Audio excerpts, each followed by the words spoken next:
Welcome back to another Dragon Ball Z Dokkan battle video. We're going to go over the upcoming World Tournament rewards, and I don't really know necessarily if the Bardock will actually be a reward in particular, or if they're just adding him to the banner. I don't know if that information has come out like on the Reddit or anything, so forgive me if I'm wrong in anything, but they could put him in, like, for example, I don't think local rewards, but maybe like a certain number of win rewards, and, you know, kind of they've done things before where they've basically given out a couple of SSRs for winning a certain number of times or ranking a certain placement in the World Tournament. So anyways, hope you guys enjoyed. Subscribe if you're new, and if you didn't watch that summon video yesterday, make sure you check it out. It'll be showing up at the end of this video because it was fire. It was hot.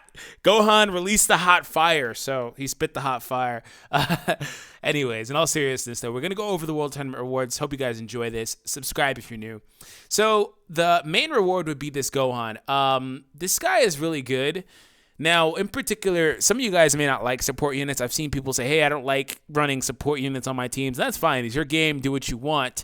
But I'm here to tell you this guy is really good, and here's why. If you plan on running the Half Saiyan or Hybrid Saiyan, to be more specific, category team, this guy is one of the best possible units you can incorporate onto that team because of the link set and because of the passive. Now, if you've seen any gameplay of the STR Ultimate Gohan's team without the LRs, which is going to be 99% of the people that play the game, by the way, then you will know that there are very glaring key issues on that team. This guy's a good support unit because of his versatility with that. Now, his passive isn't actually translated, but I can tell you what it is.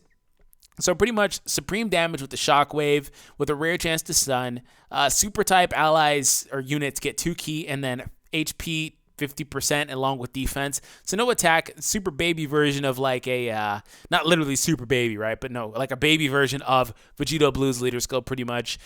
This guy's passive gives super allies 2 key and 25% attack and defense. So he only works in like a hero-centric team, but that's fine because Gohan's team is that.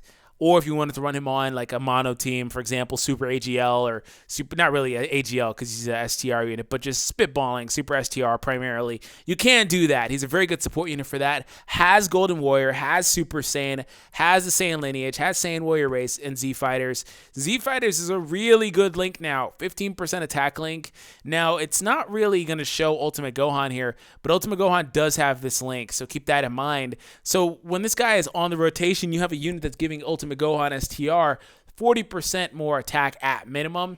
I don't think Gohan has, the other Gohan has the Saiyan Warrior race link, but I think he trades that in favor of Infighter, which is actually another updated link that's really good now too. So keep that in mind, 40% from one unit, and then on the other side, he could be getting like Fierce Battle or whatever from the other unit. So then your Ultimate Gohan becomes super powerful offensively and defensively because of his own passive and this guy's defensive passive too. So if you plan on running that team, or if you just have any interest in like Super STR, even if you don't want to run that team with Gohan as a leader, that's fine. Have an interest in Super STR, this guy provides the exact same value to a team like that. It's not as good because he lacks Fierce Battle. On a team like that, he would probably want it.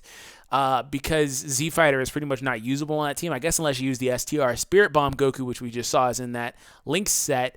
Aside from that, it's not the most valuable thing. Still a very good passive. The key is still always welcomed. Also has common Super Saiyan links, so he'll work very well in just about every team that he could possibly be thrown into. He's an upgraded version of the previous AGL World Tournament Gohan, who's another one of the really solid options for that Ultimate Gohan team that I was talking about, because he does the same things, functions the same way, does not have Z Fighters, I'm pretty sure, but he also doesn't give defense. So the other one gives attack and key. This one gives attack, defense, and key. So a little bit of a creep there, power creep there. Not a bad stat distribution either for a free-to-play unit, so keep that in mind as well. Now, the other unit that's coming out is actually a really old unit. Global never got this guy. I think this was the not first. I think it was the third JP World Tournament, and Global's kind of did, it could be the second. I'm thinking it was the second one. I could actually pull it up, but I'm not about to do all that in the video. Either way, it was one of the very first ones, and Global never got it. Global did the first like few tournament awards out of order anyway, and they kind of just stayed out of order and kind of threw the first few out like in different ways. So either way, this guy's an incredibly old unit, but he awakens to an updated unit. So his old passive, and look at the lack of links, only 4 links.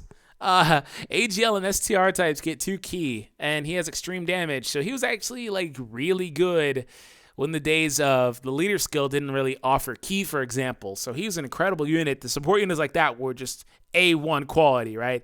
So he's going to be either as one of the rewards or he's going to flat out be on the banner. I suspect he's going to be on the banner because he does wind up being on the banner either way. I'm pretty sure on JP nowadays he's on that banner. So, of course, let's take a look at his updated card. I have it pulled up here. Big buff. Gets defense on the leader skill. And he also gets that 3 key leader skill. He now has greatly raising supreme damage. So that's a pretty big super attack increase. If you've seen me use this guy on a super AGL team at SA10, I mean, he's technically farmable, but it's not going to be the easiest thing to do because the farmable card would be like an R card. So it's really hard to do. But I've had him at SA10 for a while. I've used him on Super AGL, and I primarily use him there too. He's a very good card to have on that team. If you've seen it, he can hit for upwards of 300,000, 400,000 damage in different scenarios. And the cool thing about this guy is he offers AGL and STR types 2 key and 30% attack. Very powerful passive. 30% is a really powerful buff. He has Saiyan Warrior Ace, Saiyan Lineage, Team Bardock, Saiyan Pride, key link there. Prepare for Battle, Shattering the Limit, which is the Rebirth link, and then Family Ties. Saiyan Pride is a very good link because it triggers with Vegeta.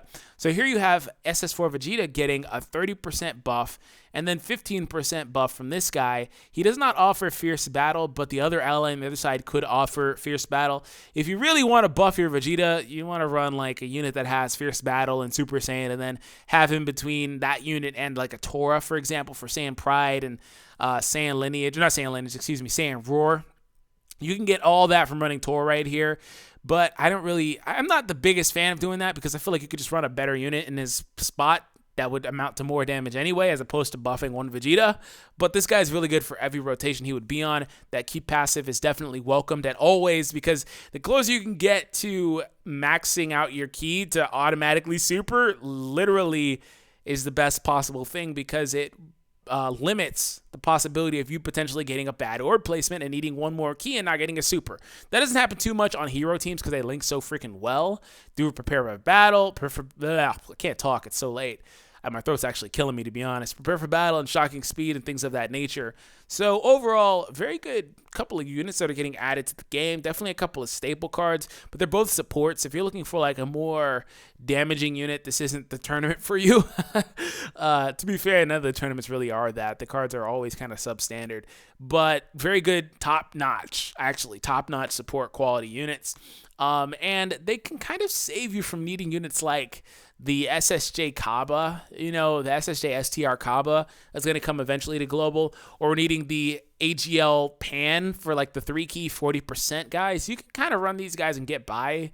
It saves you from needing to pull on those banners for those units, if you even care about that. Maybe you just don't even care about running those guys, so it's a little bit different, but that's pretty much it, the breakdown of these units. Hope that you guys enjoyed it. If you did, let's try to hit a like goal of 1,100 likes in this video. And once again, if you didn't watch the previous pull video with Gohan, make sure that you pull it out, or check it out, because Gohan spits hot fire.